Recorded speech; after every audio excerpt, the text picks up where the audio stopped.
आज चौथे दिन इंडिया 434 रन से इंग्लैंड को रौंद के सीरीज में 2-1 से आगे हो गई। इंडिया 434 रनों के बहुत बड़े अंतर से ये टेस्ट मैच जीत गया। तो ये तो बहुत खुशी की बात है। वाकई खुशी की बात तो खैर है ही, क्योंकि मेनली तो देखिए हम क्रिकेट देखते ही इसलिए हैं कि हमारी टीम जीते, और हमारी टीम जीतती है तो हमारा दिन अच्छा होता है। जब हमारी टीम खराब खेलती है तो फिर हमारा मूड भी खराब होता है और फिर हम क्रिटिसाइज भी करते हैं। आज जरा लेकिन आप लोगों को भी मालूम है कि हम इस चैनल पे मैच में क्या हुआ वो तो ठीक है, वो डिस्कस करते ही हैं, लेकिन क्या हो सकता था और क्या होना चाहिए था, क्या हमारी टीम अच्छा खेली, क्या सामने वाली टीम खराब खेली, या क्या सामने वाली टीम ने अच्छा किया, अल्टीमेटली ये मैच का जो रिजल्ट हुआ ये किस वजह से हुआ और क्या कुछ और हो सकता था। मैच का man of the match Ravindra Jadeja या फिर यशस्वी जायसवाल या फिर कोई हो सकता था क्या, जैसे कि बेन डकेट। लेकिन अल्टीमेटली मैं आपसे ये कहूं कि इस मैच का मैन ऑफ द मैच है जो रूट, तो आपको जरा ताज्जुब होगा, तो उस बात को हम डिस्कस करेंगे। तो चलिए बात करते हैं मैच के बारे में। आज चौथे दिन का खेल जब शुरू हुआ सुबह, तो इंडिया ने 198 रन पे 2 विकेट के स्कोर से आगे खेलना शुरू किया और शुभमन गिल और कुलदीप यादव ये दोनों खेलने आए। अब आप देख सकते हैं कि विकेट कितना आसान था खेलने के लिए। वो आपको इसी से अंदाजा लग सकता है कि कुलदीप यादव ने किस तरह से बैटिंग की, मतलब उसको भी कोई तकलीफ नहीं हो रही थी, और यहां तक कि उसने आगे बढ़ ये कुलदीप यादव जैसा बैट्समैन, मतलब टेलेंडर जो कि नाइट वॉचमैन के तौर पे आया, उसने आगे बढ़ के छक्के चौके मारने शुरू कर दिए, तो आपको समझ में आ सकता है कि विकेट कितना ज्यादा आसान था। और इंग्लैंड के बैट्समैन ने किस तरह से गुड़गोबर किया है अपनी पहली पारी में। शुभमन गिल और ये कुलदीप यादव, तो मुझे लग रहा था कि ये दोनों आउट ही नहीं होंगे। कुलदीप यादव ही आउट होने का नाम नहीं ले रहा था, उसने भी मारा पीटी शुरू कर दी। हालांकि मतलब ये है कि उसने शुरू में जो भी थोड़ा बहुत स्लो खेला, उसकी वजह से थोड़ा सा फ्रस्ट्रेशन मुझे हो रहा था कि ये इंडिया बहुत अच्छा इंपॉर्टेंट टाइम अपना वेस्ट कर रहा है, क्योंकि शुभमन गिल बल्कि ये कुलदीप यादव को बोलना चाहिए था कि अब नाउ यू हिट आउट और गेट आउट, क्योंकि इंडिया के पास टाइम ज्यादा नहीं था। वो मैच का जो एंड हुआ आज चौथे दिन, वो बात की बात है, लेकिन हमको पहले तो नहीं मालूम था ना, तो उसके हिसाब से रोहित शर्मा को उसको बोलना चाहिए था कि भैया तू अब जल्दी आउट हो जा, और नहीं तो तू ही रन बना, बल्ले घुमा, जो भी करना है कर। तो उसको डिफेंस करने का कोई चांस देना नहीं चाहिए था। खैर उसके बाद लेकिन वो तो काल बन के आया शुभमन गिल के लिए। शुभमन गिल के लिए मुझे बहुत ही बदकिस्मती उसकी रही आज बेचारे की, कि बिल्कुल एग्जैक्टली जैसा पहली पारी में जडेजा ने सरफराज को आउट करवाया था, वैसा ही कुलदीप यादव ने शुभमन गिल को आउट करवाया है। अब बताइए आप मुझे कि, लेकिन यहां पे मैं ये कहूंगा कि गलती शुभमन गिल की है। पहली पारी में जो जडेजा और सरफराज के बीच में जो इंसिडेंट हुआ था, उसमें और शुभमन गिल और कुलदीप यादव के रनआउट में एग्जैक्टली मतलब कोई भी डिफरेंस नहीं था। बिल्कुल एग्जैक्टली सेम तरीके से आउट हुए। वो जडेजा भी लेफ्ट हैंडर बैट्समैन था, कुलदीप यादव भी लेफ्ट हैंडर स्ट्राइकर था।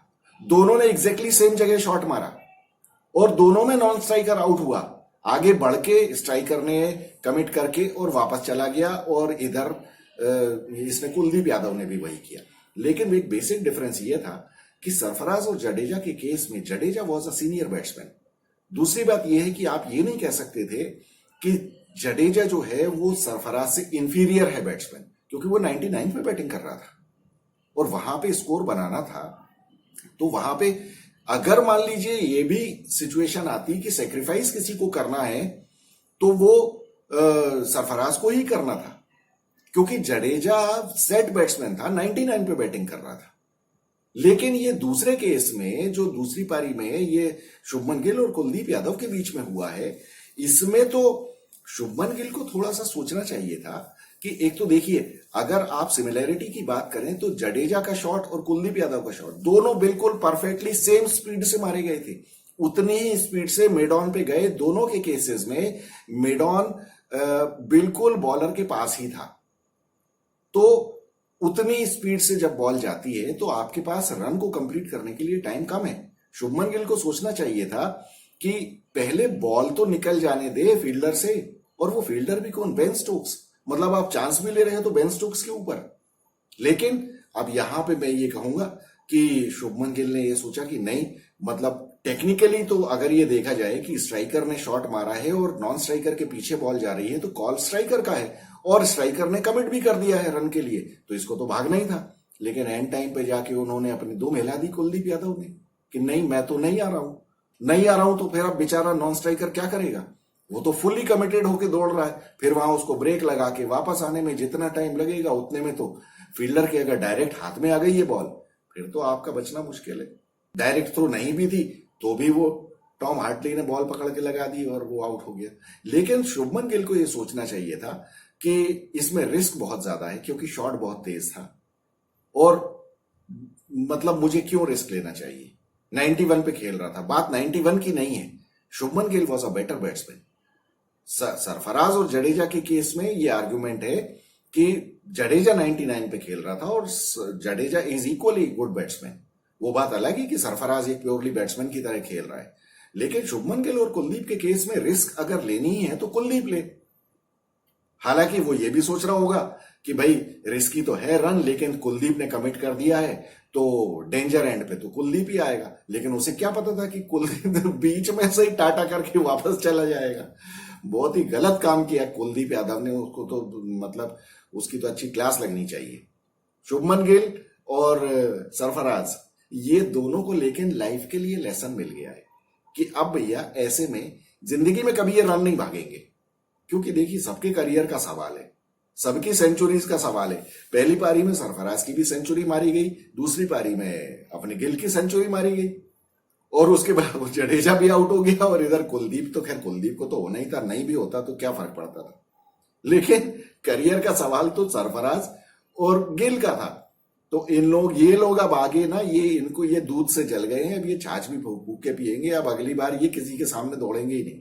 अब शुभमन गिल के रनआउट होने के बाद जायसवाल आया तो वो तो 102 से उसने जो चालू किया तो बढ़िया चालू कर दिया उसने तो।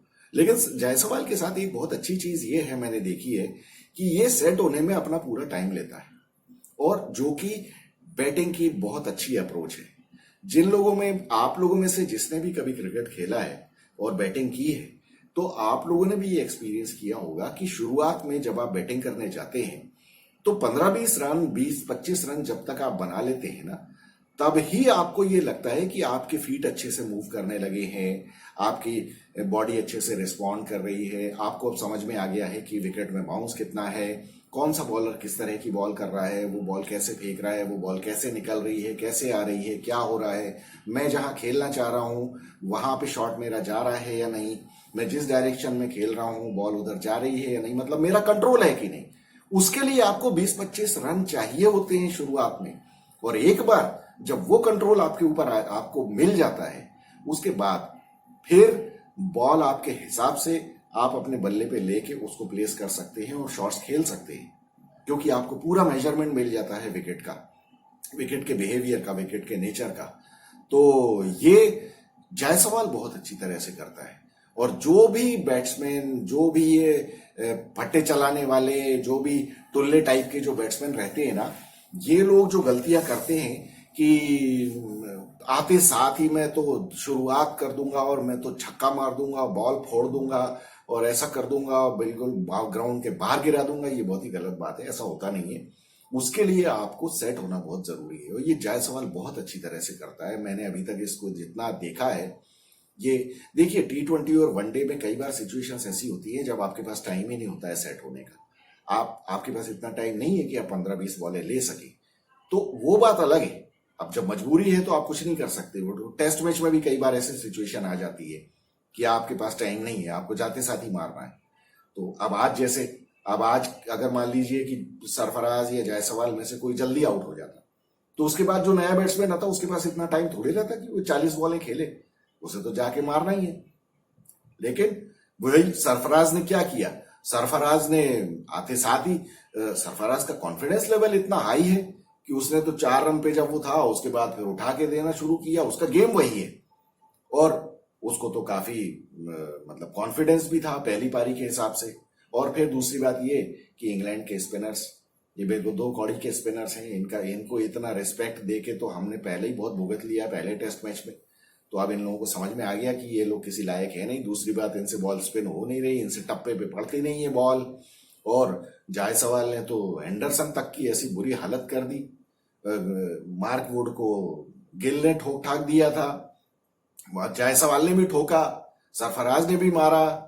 बिल्कुल आज तो बहुत बुरी दुर्गति कर दी इंग्लैंड के बॉलर्स की। वो भी सोच रहे होंगे कहाँ फंस गए यार ये बेसबॉल के चक्कर में। ये तो बैट्समैन हमारे बैटिंग करते नहीं है ढंग से और हमको लगाए रहते हैं पूरे 2-2 दिन तक बॉलिंग करने के लिए। तो ये एंडरसन की जिस तरह से जायसवाल ने धुनाई की है वो मुझे देख के कुछ अच्छा भी नहीं लगा कि कुछ भी हो यार। वो आज मतलब वर्ल्ड का मेरे ख्याल से तो टॉप का वो फास्ट बॉलर है। आज अगर नहीं भी है तो वो रहा तो है।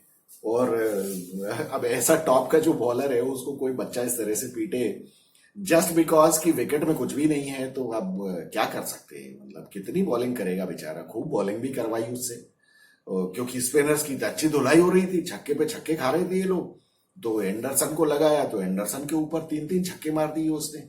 ये थोड़ा ज्यादा ही हो गया। जायसवाल मतलब अब क्या बोले, जायसवाल तो अपना ही बच्चा है और एंडरसन से मुझे कोई और एज एन इंग्लिश क्रिकेटर तो मुझे कोई सिंपैथी है नहीं, लेकिन वो देख के बुरा तो लगता है बेचारा। वो 700 विकेट लेने वाला बॉलर है, 41 साल उम्र हो गई है। बहुत पीटा उसको बेचारे को, बड़ा दुखी हो गया वो भी और सारे ही दुखी हो गए। लेकिन कुल मिला के इंडिया ने तो 556 रन की लीड दे दी और उसके बाद जो इंग्लैंड वाले आए उन्होंने फिर अपना वही जलवा दिखा दिया। मतलब ऐसा लग रहा था कि इंडिया के लिए बैटिंग विकेट अलग था और इंग्लैंड के लिए विकेट अलग था। हालांकि उसमें बुमराह ने बहुत अच्छी बॉलिंग की। Bumrah has come out as an outstanding bowler in this series. मतलब सारे दोनों टीमों की तरफ से अगर देखा जाए बुमराह इज आउटस्टैंडिंग। बहुत ही बढ़िया बॉलिंग की उसने।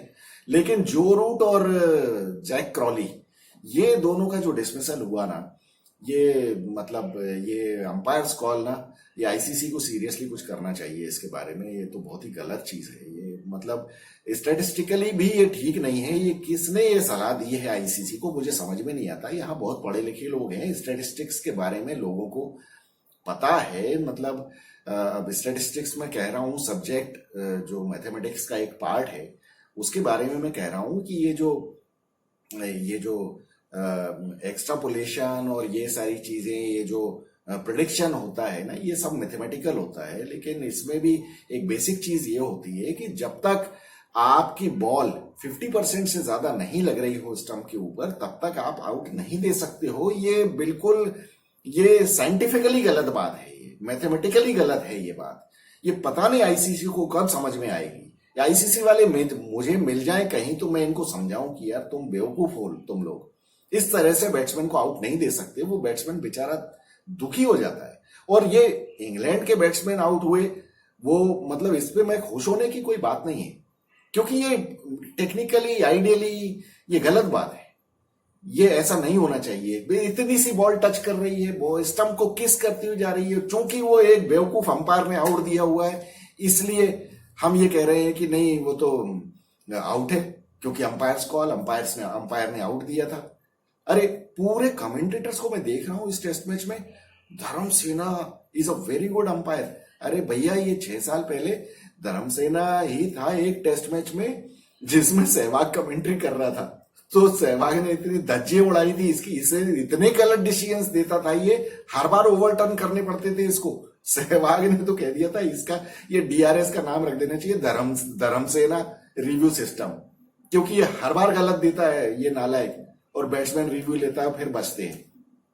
अब ये मतलब क्या बेवकूफी की बात है ये कि इतनी सी बॉल टच हो रही है बेल को और आप आउट दे रहे हो। ओ जैक क्रॉली भी ऐसे ही आउट हुआ, जो रूट भी ऐसे ही आउट हुआ। हालांकि इस पारी में जो रूट मुझे लगता है कि बेन स्टोक्स ने उसको बेन स्टोक्स बोल के ही भेजा होगा कि बेन स्टोक्स तू जरा ढंग से खेलना, नहीं तो मैं तेरी बैंड बजा दूंगा। कुछ ढंग से खेल रहा था लेकिन वो वैसे ही आउट हो गया। वही बॉल लग रही थी। अब हालांकि इन लोगों की भी ना स्वीप मारने की जरा गंदी आदत है, पर कुछ जरूरत से ज्यादा स्वीप मारते हैं यार। मतलब ऐसी कोई बॉल टर्न भी नहीं हो रही है कि तुमको स्वीप मारना ही मारना है। अरे बहुत ज्यादा उल्टी सीधी टर्न हो रही हो तब देखिए ये भी थोड़ी सी अक्लमंदी का सहारा लेना चाहिए इन लोगों को। जब बॉल बहुत ज्यादा टर्न हो रही है ना तब आप स्वीप खेलोगे और अगर आपसे मिस हो गई, आपके पैड में लग भी गई ना, तो भी आपके पास चांस है बचने का। लेकिन जब बॉल कम स्पिन हो रही है और अगर आपसे बॉल मिस हो गई फिर तो आप गए काम से, क्योंकि बॉल टर्न ज्यादा हो ही नहीं रही, वो तो विकेट को हिट करेगी ही करेगी। अरे जब ऐसा करना भी है तो कम से कम विकेट की लाइन वाली बॉल पे स्वीप मत मारो। ये ये क्या कौन समझाएगा इन लोगों को यार? ये टेस्ट क्रिकेटर है, 10-10, 11-11 हजार रन बनाए हुए। जब मेरे जैसा आदमी ये बात बोलता है तो बहुत सारे लोग मुझे क्रिटिसाइज कर सकते हैं कि तुम होते कौन हो ये बोलने वाले। लेकिन एक बात बताइए, कॉमन सेंस क्या बोलता है? जब बॉल ज्यादा टर्न नहीं हो रही है तब आप विकेट की बॉल पे स्वीप मारने का रिस्क लोगे? मैं आप ही लोगों से पूछता हूं, आपने भी टेस्ट क्रिकेट नहीं खेला है, मैंने भी नहीं खेला है, लेकिन कॉमन सेंस क्या बोलता है? जब बॉल टर्न नहीं हो रही है, विकेट की बॉल पे आप स्वीप क्यों खेलोगे भैया? विकेट की बॉल को आप सीधे बल्ले से खेल लो। विकेट के बाहर जब हो आप मारने की कोशिश कर लो, अगर पैड पे लग भी गई तो आप बच जाओगे। लेकिन अगर बॉल बहुत ज्यादा स्पिन हो रही है तब आप रिस्क ले सकते हो, क्योंकि एक तो आपको अपना विकेट बचाना है, इसलिए कि आपको इस बॉलर को अटैक करना है। अटैक करने का आपको बहुत ज्यादा जब टर्निंग बॉल होती है तो स्वीप ही एकमात्र तरीका है कि आप अटैक कर सकते हो। तो आप ठीक है, मान लिया मैंने कि स्वीप मार रहे हो, आड़ा टेढ़ा सारे स्वीप मार रहे हो, उसमें आप विकेट की बॉल पे भी मार सकते हो, क्योंकि बॉल इतनी ज्यादा टर्न हो रही है कि मतलब मोस्टली तो मैं ये कहूंगा 99.9% अगर बहुत ज्यादा बॉल टर्न हो रही है 2-3 डिग्री से ज्यादा, तो फिर अगर आप विकेट की बॉल पे भी मारोगे तो चांस ये है कि अगर आपसे मिस भी हो गई तो वो विकेट को मिस कर जाएगी। लेकिन इतने कम टर्न होने वाले विकेट पे आप सीधी से आती हुई बॉल के ऊपर स्वीप मार रहे हो, फिर लग गई पैर में। अब हालांकि ये बदकिस्मती आपकी है कि वो अंपायर्स कॉल थी, क्योंकि वो इतनी सी टच कर रही थी। बिल्कुल ये बहुत गलत रूल है। सूनर और लेटर आईसीसी को इसको चेंज करना पड़ेगा। मुझे तो समझ में नहीं आता कि ये बड़े बड़े बैट्समैन जो है ये सारे लेटर क्यों नहीं लिखते आईसीसी को कि क्या बकवास रूल बना के रखा है ये बहुत गलत चीज है। अब वो जो रूट भी आउट हो गया उसके बाद तो फिर बचा ही क्या था? फिर तो बेन स्टोक्स ये वो आया राम गया राम हो गया, सब हो गया। ये कुल मिला के तो मतलब ये तो 100 रन के अंदर ही ऑल आउट हो जाना चाहिए था इंग्लैंड को। वो तो मार्क वुड ने कुछ पीट पाट दिया, जडेजा को 20-24 रन एक ही ओवर में ठोक दिए। जडेजा तो बिल्कुल चढ़ बैठा। ओली पोप बेचारा, ओली पोप बिल्कुल वैसा ही आउट हुआ जैसा हैदराबाद टेस्ट की पहली पारी में आउट हुआ था, वही स्लिप में कैच देके। अब ओली पोप को मुझे लगता है कि थोड़ा सा कॉन्फिडेंस शेक कर गया उसका, उसको समझ में नहीं आ रहा कि मैं करूं क्या। और ये डिफरेंस आया है क्योंकि इंडियन टीम ने कुलदीप यादव को टीम में ले लिया है। ये अगर पहले टेस्ट में भी कुलदीप यादव को रखते ना, देखिए वो रोहित शर्मा का वो जो ये जो 8वें नंबर पे बैट्समैन को खिलाने का कीड़ा काटता है ना, इसको जो डरपोकपना है रोहित शर्मा का, उसकी वजह से ये प्रॉब्लम होती है। अगर उसमें भी अक्षर पटेल की जगह ये कुलदीप यादव को खिलाता तो सबसे पहले देखिए एडवांटेज आपका ये रहता कि एक तो आपका पूरा वेरिएशन हो जाता बॉलिंग अटैक में, एक अश्विन, एक जडेजा, तीसरा कुलदीप यादव, तो 3 डिफरेंट टाइप के बॉलर। अब अक्षर पटेल और जडेजा बिल्कुल एक ही टाइप के बॉलर है। दूसरी बात, ये लोग बॉल ज्यादा स्पिन करते ही नहीं है। और तीसरी बात कि अगर बैट्समैन जब मारने लग गया, ये चीज देखिए हम वहां उसमें भी WTC फाइनल में भी देख चुके हैं, जडेजा, अश्विन और अक्षर पटेल ये तीनों की जो धुलाई हुई थी ना, ये तीनों को ही समझ में नहीं आ रहा था कि करें क्या। इसीलिए मुझे ये अश्विन से चिढ़ होती है। अश्विन ने वहां क्या किया था? कितने विकेट ले लिए तूने? वो ट्रेविस हेड ने मार मार के बिल्कुल भूत बना के रख दिया था वहां। तो वही होता है इन लोगों के साथ, ये गड्ढों के बॉलर्स हैं ये सब के सब। तो आज तो खैर इंग्लैंड ने बॉलिंग बैटिंग इतनी खराब की सेकंड इनिंग्स में भी, ऐसा कोई हुआ नहीं था। लेकिन पता नहीं क्या करने आए थे ये लोग, कितनी बकवास बैटिंग की है। अब इस मैच में जो मैं शुरुआत में कह रहा था आपसे कि Ravindra Jadeja man of the match है, कि ये आपका Jaiswal man of the match है, या कौन है? और बेन डकेट, मैं ये कहूंगा इस मैच का मैन ऑफ द मैच है जो रूट। वो कैसे? अब आपको मैं ले चलता हूं पहली पारी की तरफ। पहली पारी में आप देखिए जब इंडिया ने टॉस जीत के बैटिंग की, इनका क्या हुआ था? 33 रन पे 3 विकेट हो गए थे। और उसके बाद रोहित शर्मा कुछ समझ में नहीं आ रहा था कि करूं क्या। रोहित शर्मा तो ऐसा लग रहा था किसी भी बॉल पे आउट हो सकता है। जब ये रोहित शर्मा बैटिंग कर रहा था और जडेजा आया था, तब ये वो तो जडेजा ने जान बचा ली। अगर जडेजा आउट हो गया होता तो कबाड़ा ही हो जाता। जडेजा ने बहुत बढ़िया बैटिंग की है, हम पहले भी डिस्कस कर चुके हैं। और रोहित शर्मा ने तो कोई कसर ही नहीं छोड़ी थी। जो गंदा शॉट मारा उस पे कैच किसने छोड़ा? रोहित शर्मा का, जो रूट ने। अब वो जो रूट ने कैच छोड़ा, सोचिए आप 40 रन पे 4 विकेट हो गए होते इंडिया के, आई एम 95% कॉन्फिडेंट कि इंडिया 100-125 रन पे ऑल आउट हो जाती और उसके बाद क्या होता, ये मैच का पूरा पासा पलट सकता था। चलिए वो अगर नहीं हुआ, मैंने मान लिया, कोई बात नहीं। इंडिया ने बना दिए 445 रन। 445 रन बनाने के बाद इंग्लैंड ने जो शुरुआत की 35 ओवर में 207 रन पे 2 विकेट, और उसके बाद जो रूट ने क्या किया, वो रिवर्स स्वीप बुमराह के ऊपर, वहां से ही कोलैप्स चालू हुआ, वहीं से डाउनफॉल चालू हुआ। और जो रूट को समझना चाहिए भैया कि you are the best batsman of both the teams. मैं तो ये कहूंगा he is the best batsman among all the players who are playing this series, मतलब even better than Virat Kohli. लेकिन यहां बदतमीजी का शॉट मारा है, और बस वो इसलिए कि बस बेसबॉल खेलना है। अब ये तो खैर बेन स्टोक्स और मैकलम को सोचना है, वो जो रूट को क्या, जो रूट को कह के भेजा है कि नहीं तुम खेलो, अब तुम ना तो गाली दे सकते हो। अब बाकी इंग्लैंड के जो पुराने टेस्ट क्रिकेटर्स हैं और मीडिया जो है वो खूब गालियां दे रहा है जो रूट को, तो लेकिन वो तुम लोग होते कौन हो ये कहने वाले?